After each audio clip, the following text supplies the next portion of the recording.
Bienvenue dans cette nouvelle vidéo dédiée à l'alimentation animale durable et économique.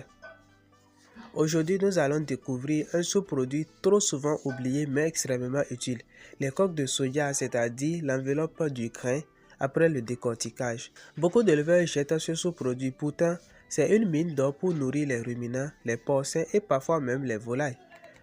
Donc installe-toi bien, prends un carnet parce que tu vas apprendre comment transformer un déchet en un aliment nutritif économique.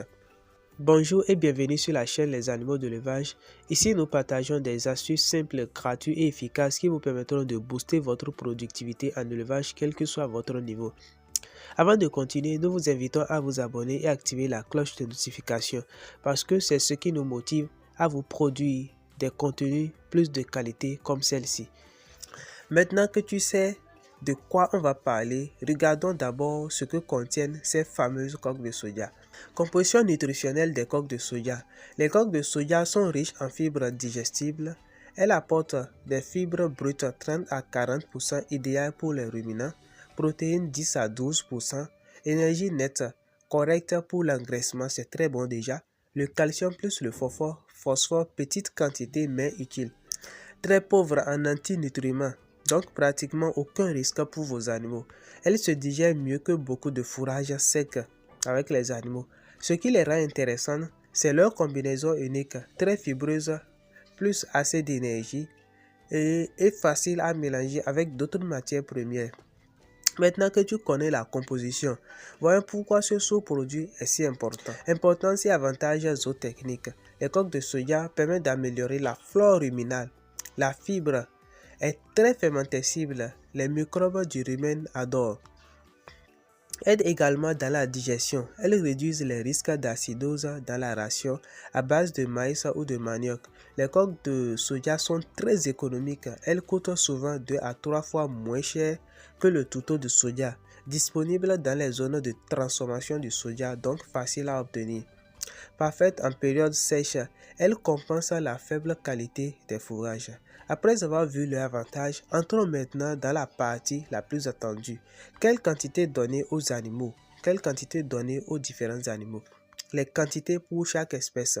Pour les bovins, vaches et les taurillons, entretien 1 à 2 kg par jour, croissance 2 à 3 kg par jour, engraissement 3 à 4 kg par jour, vaches laitières 2,5 à 3 kg par jour, et mélanger avec un concentré protéique touto de soja, coton ou touto d'arachide, si vous en disposez. Pour les ovins caprins, entretien 200 à 300 g par jour, croissance 300 à 500 g par jour et finition, engraissement 500 à 700 g par jour. Pour les porcs consomment bien les coques de soja si elles sont broyées.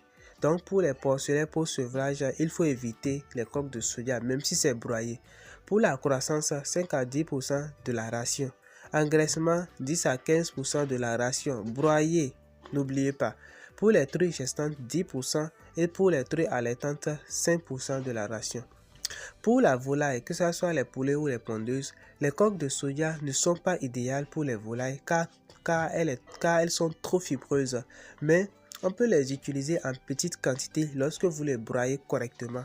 Pour les poulets de chair, 2 à 4%. Pour les pondeuses, 3 à 5% maximum de la ration. Ceci permet de réduire les coûts du son de blé ou du maïs. Maintenant que tu connais les doses, voyons comment bien utiliser dans la ration. Comment utiliser les coques de soja dans les rations? Toujours les introduire progressivement, surtout chez les porcs. C'est très important. Mélanger à une source d'énergie, exemple le maïs, le son de riz, yam ou le manioc. Ajouter une bonne source de protéines. Puisque les coques ne dépassent pas 12% de protéines, donc il faut ajouter une bonne source de protéines. L'hydratation possible pour les bovins. Les tremper légèrement les rend plus digestibles pour les bovins. Toujours ajouter du sel plus le CMV. Jamais donner à jeun.